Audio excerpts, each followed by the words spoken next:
Well, my goal today is to give you a very broad outline of the American Constitution, how the founders understood it, and how Americans over the course of our history have changed it in significant ways right up to our own time. This half-hour survey will be very quick, no time for interesting stories or jokes or digressions. It's a forced march for 31 minutes. But I hope Q&A will provide a little bit of time if you want to ask more particular questions. The main points of my talk. First, what was the purpose of the framers in writing the Constitution? Second, by what constitutional principles did they seek to achieve that goal? Third, how have understandings of those constitutional principles changed over time? Fourth, how much do changing conceptions of the purposes of government account for these different understandings of the Constitution's principles? And fifth, is any kind of public morality a necessary framework for political life? So those are the things I'm going to try to hit on. So first of all, let me begin with the framers' goals. What was the framers' situation? They'd won independence, established a government, the Articles of Confederation, that had clearly become inadequate to achieve what they wanted to. They needed a new constitution. The fundamental principles of government had been laid out in the founding American document, the Declaration of Independence. What are these? First, all men are created equal. Second, they are endowed by their Creator with certain inalienable rights, among which are life, liberty, and pursuit of happiness. Third, governments are instituted to secure these rights. Fourth, governments derive their just powers from the consent of the governed. And fifth, the people have a right to alter the government if it ceases to protect these rights. So those are the goals of government. So securing fundamental human rights. The question is now, how to do this. Okay? That's what the Constitution was all about. And the framers thought that the 5 fundamental principles of the Constitution would make it possible to accomplish these goals. These principles were republicanism or representative democracy, federalism, separation of powers, constitutionalism, and the extended republic. So what I want to do is go through these principles. First of all, republicanism or representative government, representative democracy. The framers never doubted that republicanism or representative democracy was the genius of the American people, the right form of government for us. They did, however, unlike many after them, recognize that democracy was not a clear and unambiguous good. Like every form of government, democracy had its own characteristic problems. And the history of Republican government showed this. Democracy had not been a particularly successful government in human history. Democracies were sometimes too weak, incapable of protecting natural rights. Democracies were sometimes too strong, threatening natural rights themselves.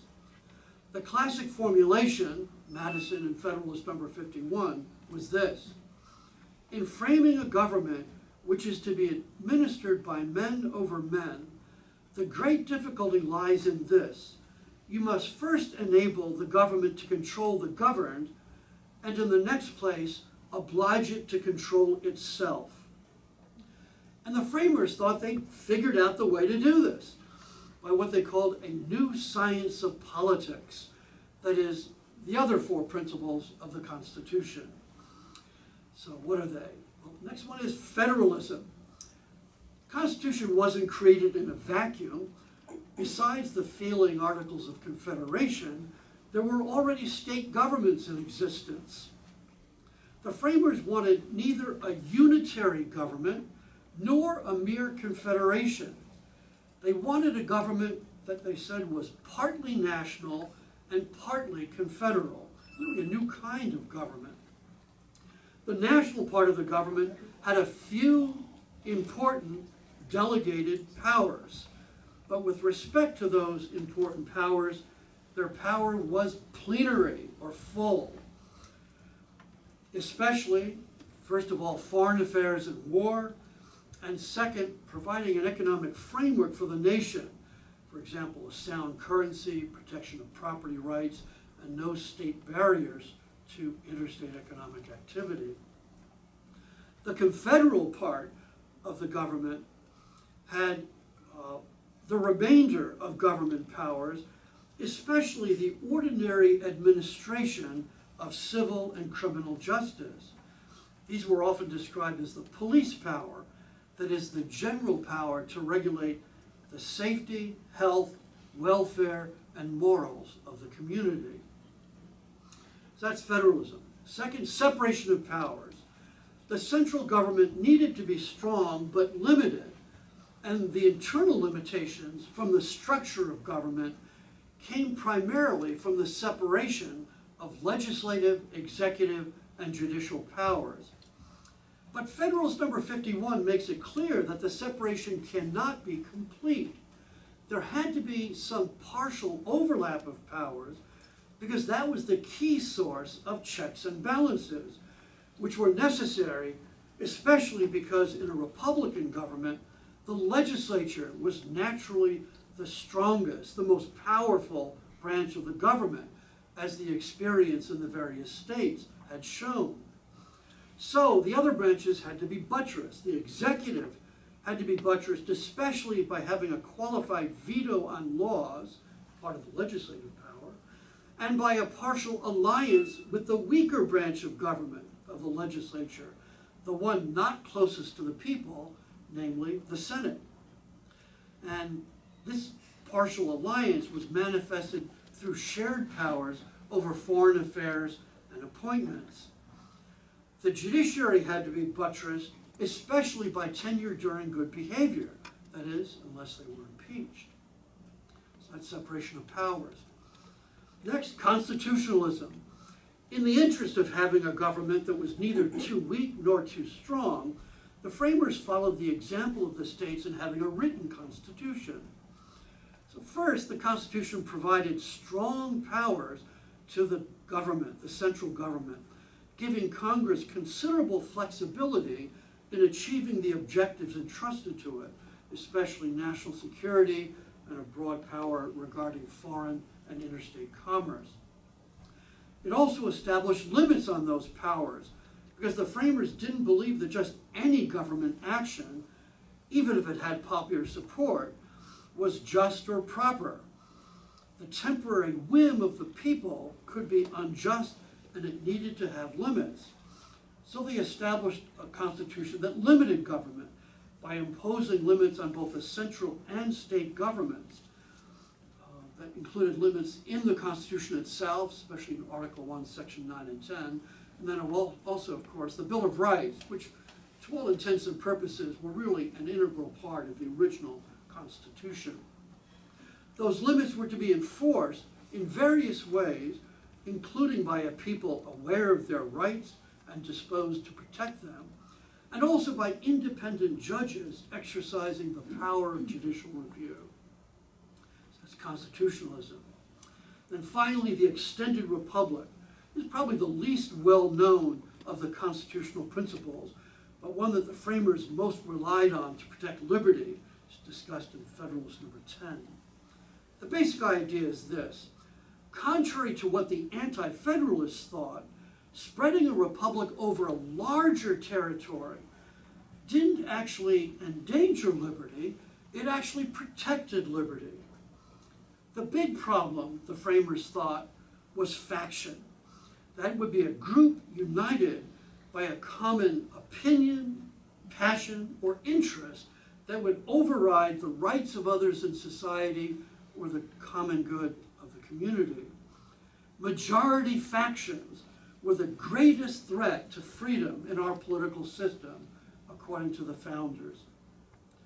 Now, they thought there was no way to prevent the formation of factions, because the only way you could do that would be by taking away liberty, But liberty was the whole point of the government, so you can't do that, right? So the only thing to do was to control the factions somehow. And the way to control the factions was twofold, both achieved through an extended republic. First, have representatives who could refine and enlarge public opinion, that is, moderate it. And representation was a necessity, especially in a large republic. Second, the extended republic meant that you could have so many groups spread out over the large territory that none of them would be large enough or able to coordinate enough to impose their wills on others. You'd have lots of different small factions, and no faction would be large enough to be dominant. So these are the fundamental principles of the original Constitution. Republicanism or representative democracy, federalism, separation of powers, constitutionalism, and the extended republic. And the framers thought that these principles would make it possible to protect the essential, fundamental, natural rights that it was the goal of government to protect. So these are the fundamental principles of the original Constitution. Now we turn to the subsequent course of American history. And in this course, these principles have been maintained to some important degree, but they have also been profoundly transformed. It would not be too much to say that the American form of government over time has fundamentally changed. Now, first of all, there were formal changes to the Constitution, namely through the amendments. First of all, and I'll just outline some of them briefly. First of all, the Reconstruction Amendments, the 13th, 14th, and 15th, which prohibited slavery and racial discrimination in voting and modified federalism significantly. These amendments also contain phrases, especially the Due Process Clause and the Equal Protection Clause, that ultimately were interpreted much more broadly than their framers intended, especially outside the context of racial discrimination. The 16th Amendment expanded the federal government's power of taxation, especially taxation of incomes.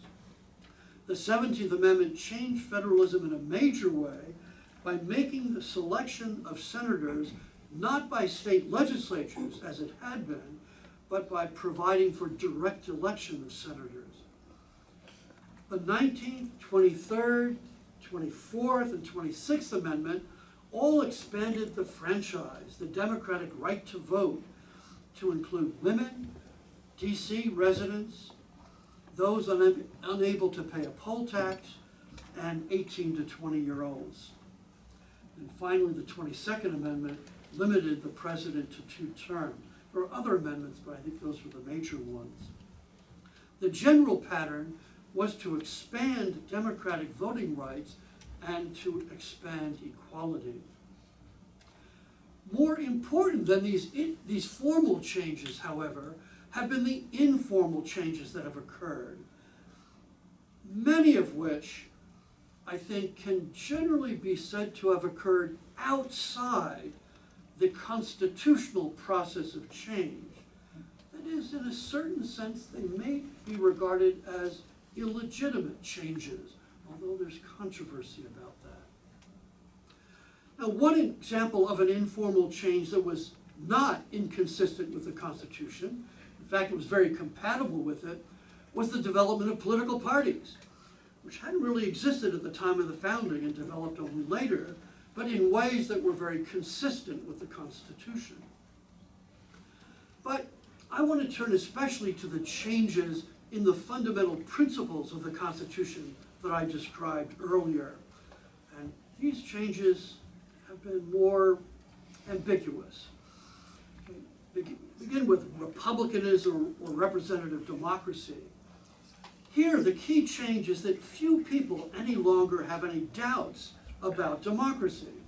When somebody says that something is more democratic, that is almost universally thought to mean it's good, it's better. Framers never would have thought that. It's a very important change from their perspective. One example is there's much more direct democratic control over nominations of candidates to office by the political parties. This is done through primaries now. Again, this is generally thought to be unambiguously good, but in fact, I think it can be said to be quite unfortunate in its major consequences, above all, by weakening political parties, which is a major source of political problems in our society, I believe. Federalism. Original federalism involved a constitutional division of powers between the central government and the states, and a limitation of the federal government to certain delegated powers. That constitutional division no longer exists. The federal government pretty much has the power to do whatever it wants to do if there is sufficient political support. What are the sources of this change? Well, first of all, a very broad reading of the Commerce Clause, combined with, in fact, a kind of nationalization of the economy. You know, the old distinction between interstate and intrastate commerce basically doesn't exist anymore. Virtually all commerce is part of a national market. Second, there's a broad reading of the taxing and spending power, which gives the federal government the power to spend money for almost anything. And then third, there's a very broad reading of the 14th Amendment, especially the due process and equal protection clauses, which has permitted judges to curtail state powers in very many ways. So federalism has fundamentally changed. Doesn't mean it doesn't exist, but the form of it has changed dramatically. Separation of powers. Well, each of the powers, legislative, executive, and judicial, has been dramatically changed. The legislative power once belonged to Congress, but in the 20th century, legislative power has increasingly been delegated to, or somebody might say usurped by, the executive branch. The executive power in domestic affairs especially has been transformed from a power to carry out the laws, to enforce them, to a power to make law.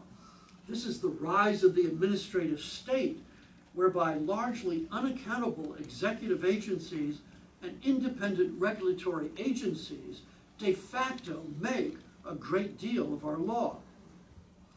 For the judicial power, I'm going to talk about that when I get to constitutionalism.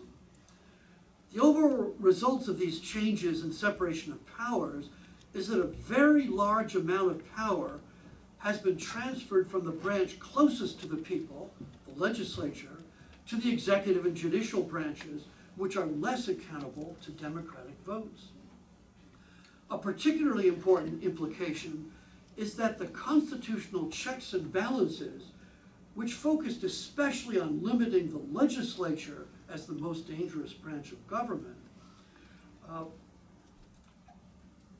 are now used in ways, the checks on the legislature, that prevent the legislature from checking the executive and the judiciary. So the checks on the legislature prevent the legislature from checking this newly empowered executive and judiciary. And that is a profound change in American government, for reasons we can discuss later. Constitutionalism. The very nature of judicial review has been changed from an interpretive power to enforce the Constitution to a legislative power with many fewer checks on it. This was accomplished especially by taking key phrases of the Constitution, for example, the due process and equal protection clauses, and giving them a very abstract general meaning, and then permitting judges to flesh out these so-called majestic generalities by reading their own policy views into them. The framers would be flabbergasted by the amount of power that judges have come to exercise in the United States. You can talk about this in the question period if you want, but the danger is you're asking a guy to talk about his dissertation. Red alert. Red alert. The last principle, the extended republic.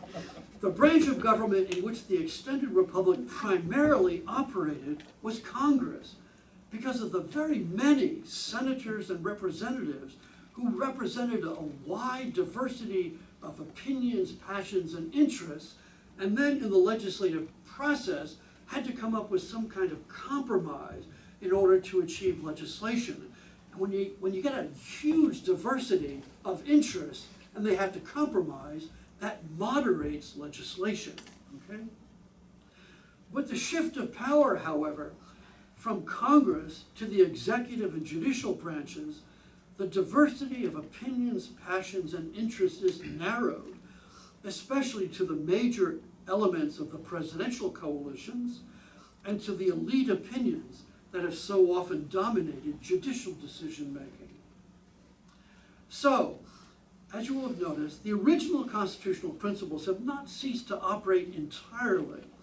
A quick glance at the papers will show that all of them still play a major role in American politics: federalism, separation of powers, constitutionalism, the extended republic. But they've been modified in profound ways.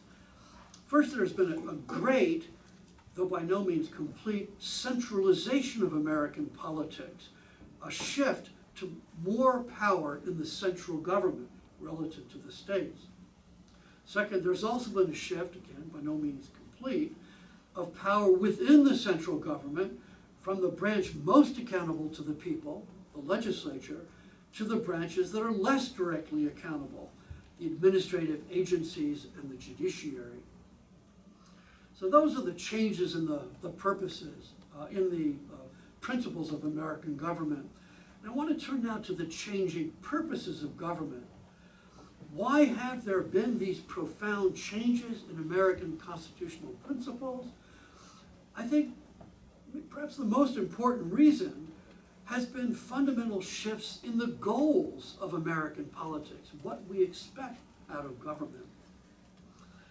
Most important, there are two in particular I'll talk about. One is the expansion of equality. The second is the expansion of personal liberty. Most importantly, there's been a dramatic expansion of equality as a goal of government. Now, the founders believed in political equality. It's the foundation of Republican government. And they also believed in equality of opportunity. They thought this was best achieved by limiting government, by preventing government from favoring some people at the expense of others. Over time, however, there has been a dramatic expansion of equality as a goal of government. Racial, gender, and economic equality. In each case, the beginnings of modern changes were ones that the founders probably would have approved of, but later changes they would have had much more serious reservations about. First of all, racial equality. The framers in general thought that slavery was unjust and they looked forward to its elimination. They underestimated the attachment of the South to that social system. I think that Lincoln was following the founders in his desire to prevent the spread of slavery without interfering with it where it existed. But this provoked the South, his election provoked the South to civil war. Slavery was prohibited after the Civil War, but after 1876, the North grew tired of trying to protect Southern blacks and their allies, and they withdrew troops from the South, and the South established a system of segregation, denying blacks their fundamental rights. It took great efforts over time, culminating in the Civil Rights Revolution of the 50s and 60s, to establish fundamental racial equality. But I believe this was achieved by the mid-1960s, especially with the Civil Rights Act and the Voting Rights Act. Since that time, blacks have been able to vote and have great influence in American political life and can take advantage of the extended republic's protection of rights, because they have enough political power to force compromise so that they can't be outright oppressed as they were for so long. Subsequent to the 1960s, however, advocates of greater racial equality made arguments for government to undo the effects of previous racial discrimination, and in so doing they argued for reverse discrimination and an assumption that any racial inequalities were due to invidious racial discrimination. Eventually, arguments were made for systemic racism that justified extensive government intervention to bring about greater racial equality. And I think the founders would have opposed those developments. Second area, economic equality. As I indicated, the founders thought that if government were prevented from intervening to advance some interests at the expense of others, there would be general equality of opportunity. Since the end of the 19th century, it has been increasingly argued by Teddy Roosevelt, Woodrow Wilson, and above all by Franklin Delano Roosevelt, that due to the growth of modern economic units, big business, economic equality depends not on government inaction, but on government intervention to weigh in, especially on behalf of workers. So you have the New Deal's protection of union rights, regulation of business, and provision of a social safety net. I think this argument was largely accepted by the American people and has pretty much been integrated into American political life. But again, since the 1960s, there's been an expansion of claims for economic equality. There's been a war on poverty, unsuccessful, much more dramatic expansion of government redistribution, much more government regulation, often abetted by big business in the form of crony capitalism, and an assumption that economic inequalities are always unjust. And again, I think these developments would have been rejected by the founders. Third area of equality, gender equality. Note that this area is different from racial equality in some respects. There are no politically relevant racial differences, whereas there are important differences between the sexes. The question is whether and what differences justify any different legal treatment. Early efforts to achieve greater gender equality focused especially on the right to vote, and this was achieved by the 19th Amendment. Again, in the Civil Rights Act of 1964, discrimination on the grounds of gender in employment was prohibited. And since this time, I think women have generally exercised great power in American politics. After all, they are not a minority, they're a majority, right? But again, advocates of gender equality have expanded demands to include much greater government intervention to guarantee increasing gender equality in society, such as affirmative action and disparate impact analysis. That is, any differences in gender numbers, for example, in math teachers or whatever, are presumptively the result of discrimination, not free choices. These efforts have even gone to the point of many progressive forces wanting to force American women into the workplace full-time, even if they prefer to spend some of their lives at home raising children or working part-time to give them flexibility for that. Again, I think this enforced quality goes quite contrary to what the founders would have wanted. So that's changes in equality. I think there's also been a secondary shift of government in the expansion of personal liberty. As I mentioned, the founders strongly believed in liberty, both political and personal, the protection of natural rights. But they also strongly believed in the distinction between liberty and license. Liberty could be abused, and law could rightly restrict license. For example, freedom of speech could be abused by libel or obscenity. Freedom of religion could be abused as well, and that's more complicated. We can talk about this separately. It would be limited especially by state law. And then also sexual morality could be supported for the founders. Now, freedom of speech at one time did not include a right to seditious speech, speech aimed at undermining legitimate government. It didn't include a fair amount of protection of libelous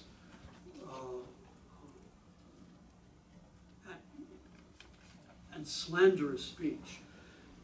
It didn't include obscene speech. But regulation of all three of these categories has been dramatically curtailed during the 20th century. I think the founders today might very well accept somewhat more protection of speech than existed in their own time, especially because government is much stronger and less vulnerable to sedition now than it was in an earlier time. But they would probably argue that some speech protected today doesn't deserve it. On the other hand, I think they'd be also skeptical of some notions that are about today, especially certain notions of hate speech, other than actual incitement to illegal acts. Most of the founders accepted, as the Declaration showed, a certain broad natural theology that justified a benign attitude toward religious expression in public life, and especially in education. Modern courts, however, have dramatically expanded the concept of separation of church and state since 1947, especially in public education, which has been radically secularized. For a long time, judges also limited any aid to private religious education, though they have increasingly accepted that in recent decades, perhaps as a kind of compromise to balance the secularization of public education. In the area of sexual morality, the founders thought that state-level laws, largely derived from the common law that protected the family, such as prohibitions of adultery, fornication, contraception, sodomy, and obscene publications, and substantial limits on divorce and abortion, were justifiable. The framers had no problem with that. They thought that was limiting license, not liberty. But modern judges have gutted this public morality, inventing a right to privacy that has been used to protect almost any sexual act, and state legislatures have adopted very broad no-fault divorce laws.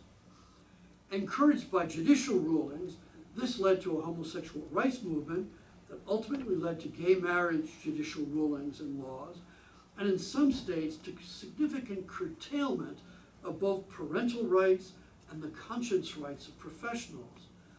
The movement for moral autonomy has more recently laid the groundwork for the current transgender movement, again, often encouraged coercively by government and big business. Perhaps the most important effect of these changes in conceptions of liberty and license has been the increasing fragility and, in many cases, the breakdown of the American family. Overall, I think it can be said that these shifts in principles and purposes have made American government less democratic, if you understand democracy as popular accountability of government. But there are key differences in understanding what democracy is.